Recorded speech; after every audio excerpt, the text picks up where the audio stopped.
имрӯз назарҳо боз бо навгониҳои дигаре ҳам баст хоҳад шуд ва инсонҳо атрофи чанд ихтирооти арзишманд ақида хоҳанд ронд. навгониҳое ки бинандаи хушзеҳнро ба фикр кардан водор месозанд, воқеан ҳамин гуна дастовардҳост. дар нашри навбатии барномаи илм ва технология бо шумо ҳастам Олиҳаи муҳаббат. Салом. навоварони ҷаҳон барои ихтирои арзишманду қобили таваҷҷӯҳ роҳро ба қуллаи мурод умедворкунанда тай менамоянд. ҷодае ки асоси кори ихтирокорӣ дониста мешавад, ояндаи саршор аз комгориро паси худ ниҳон медорад. дар бахши аввали барнома шуморо бо навгоние ки чанде пеш рӯи кор омад ошно мекунем. марҳамат, тамошо кунед.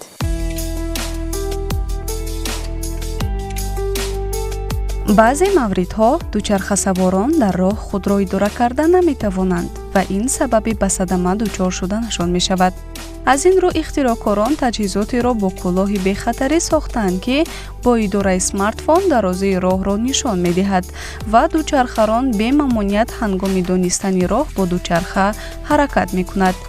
навгонии мазкур Zip Force унвон дорад ки дар тамоми кӯлоҳҳои бехатарӣ насб карданаш қулай аст. навгонии номбурда ба ғайр аз роҳро нишон доданаш инчунин дигар вазифаҳоро низ иҷро карда метавонад. аз ҷумла камераи хурд ба андозаи ангуштро дорад ки роҳро пурра сабт карда ахборотҳои дар роҳ ба амал омадаро дар хотирааш нигоҳ медорад.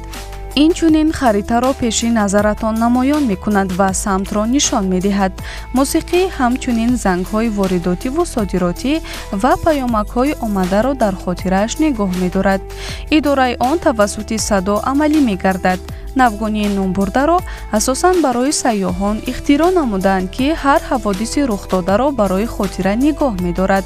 нафароне ки аллакай Zip Force-ро истифода кардаанд бар он назаранд ки он қулай, бехатар ва аз ҳама асос бехатарии ҳаракат дар роҳро таъмин менамояд.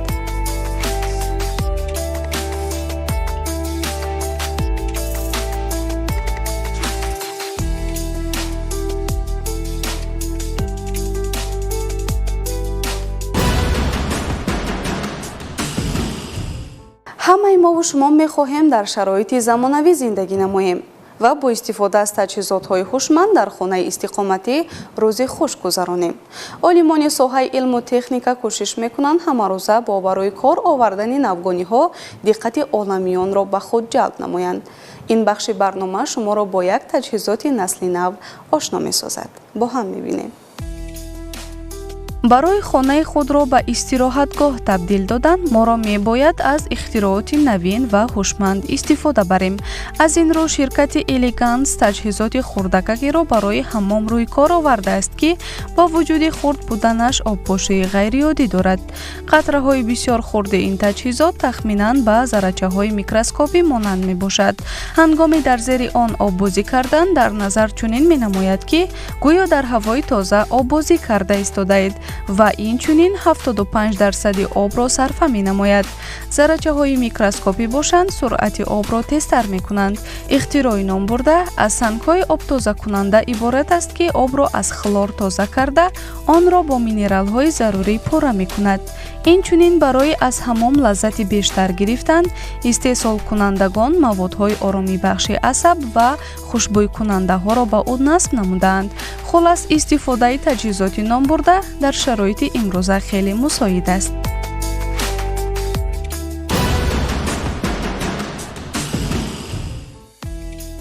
асабоният ҳолати равонии инсон аст. мушоҳидаҳо нишон медиҳанд ки солҳои охир муроҷиат ба табибон ва дорухонаҳо барои дарёфти дорӯи ором кардани асаб зиёд шудааст. навгоние ки тетрафиджет унвон дорад, олимон барои ором намудани асаб ихтироъ намудаанд. ин таҷҳизот аз тугмачаҳо иборат аст ки ҳангоми асабонӣ шудан бо зер кардани тугмачаҳо ва бозӣ кардан бо ангуштон ҳолати асабонӣ ва стрессро рафъ мекунад. намуди зоҳирияш ба пирамида монанд аст. аз ҳама муҳим, ин навгонии хурдакак ҷои зиёдеро ишғол намекунад ва ҷайбғунҷоӣ дорад.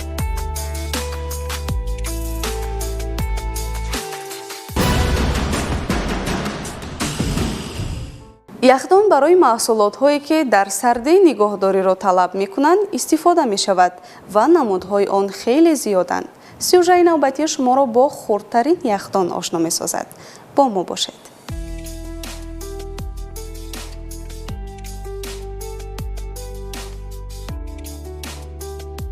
яхдон таҷҳизоти хунуккунандае мебошад ки гармиро аз хоначаи корӣ ба берун интиқол медиҳад. одамон намудҳои гуногуни онро мавриди истифода қарор додаанд. яхдонҳои саноатӣ ки ҳаҷми хоначаи корияшон ба даҳҳо садҳо метри мураббаъ мерасад, дар комбинатҳои гӯштбарорӣ ва истеҳсолоти саноатӣ истифода бурда мешаванд.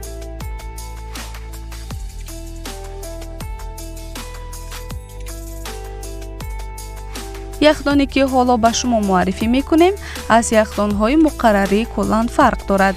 шефмен хурдтарин яхдоне ки кафолати тозамони истеъмоли тару тоза нигоҳ доштани хӯроки шуморо дорад. баландии он 25 сантиметр ва паҳноияш 17 сантиметрро ташкил мекунад. инчунин 4 литр ғунҷоиш дорад ки барои ғунҷонидани 6 банкаи алюминии нӯшокӣ ва ё хӯрок барои нисфи рӯзиро ҷой дода метавонад. ногуфта намонад ки шефмен боз барои интиқоли маводи доруворӣ, ороишӣ ва шири кӯдакона қулай мебошад.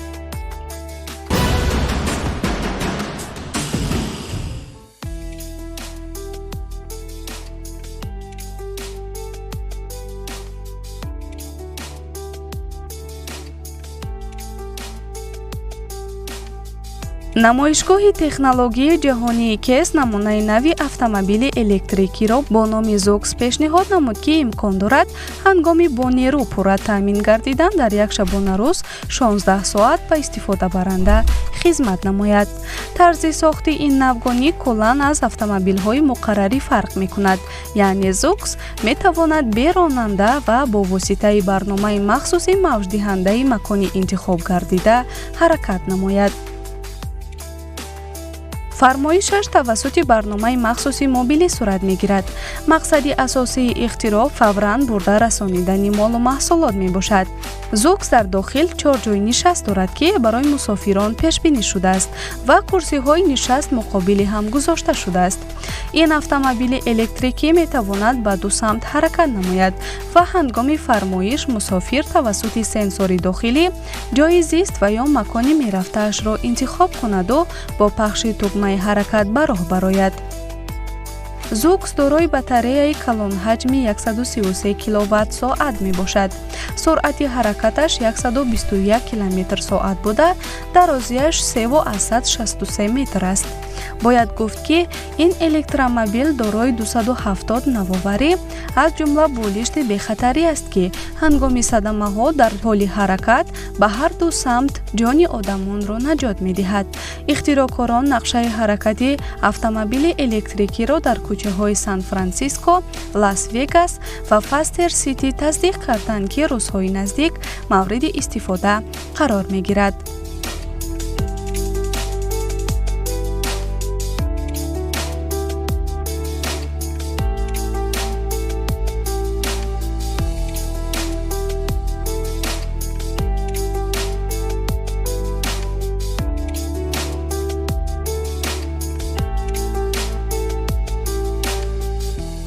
компютер мустақилона соатҳо ҳатто рӯзҳо кор карда миллионҳо оператсияҳоро дар ҳалли проблема анҷом дода метавонад. компютер иқтидоре ки барои ҳалли проблемаҳое ки дар дохилашон ҳазорҳо воҳид иттилоот мавҷуданд дорост. дар ин қисмати барнома шуморо бо таҷҳизоти муҳофизаткунандаи компютер ошно мекунем.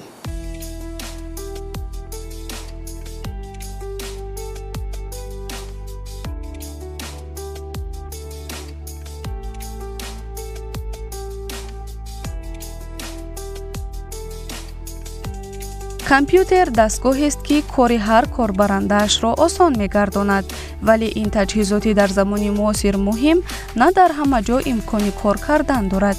масалан дар ҳавои гарми офтобӣ, ки тариқи монитори он ҳеҷ чизро мушоҳида карда намешавад. моро мебояд онро дар хона нигоҳ дорем.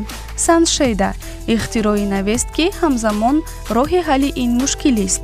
он компьютерро аз нурҳои офтоб ҳифз намуда имкон медиҳад ки то он чизе дохили он аст дида тавонем. тарзи дурусти ҷамъшавии он имконияти хуберо барои бо худ гирифтани ин таҷҳизот фароҳам меорад. Навгонии мазкурро истифодабарандагон кӯлоҳ ном мебаранд. бо истифодаи таҷҳизот мо метавонем бе мамоният компьютерро дар дилхоҳ мавзеъ истифода барем.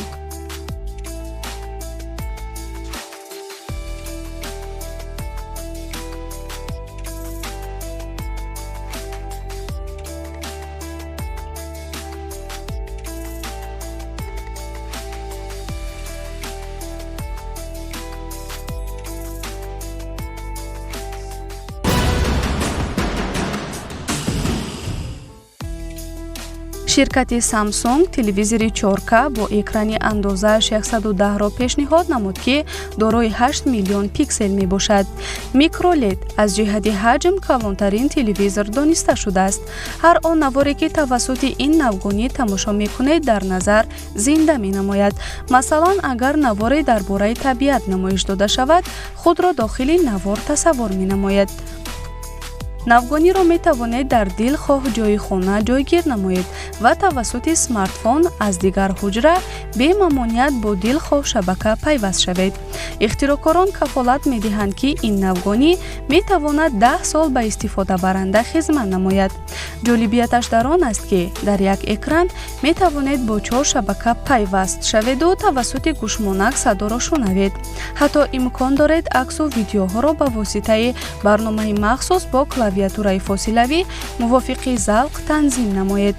агар ин навгонӣ дар гӯшаи офтобраси хона ҷой дошта бошад ҳам рӯшноии офтоб наметавонад ба экран афканад ва рангҳояш ба биноиши чашм таъсири бад намерасонад. Микроледро ҳатто метавонед бо камераҳои назоратии фосилавӣ насб намоед ва бар ин васила имкон доред ҳатто парвози хурдтарин ҳашаротро мушоҳида намоед. баъд аз таҳлил, олимони илму техника тавсия доданд, ки шумораи истеҳсолро дучанд ба роҳ монда пешкаши хоҳишмандон гардонанд.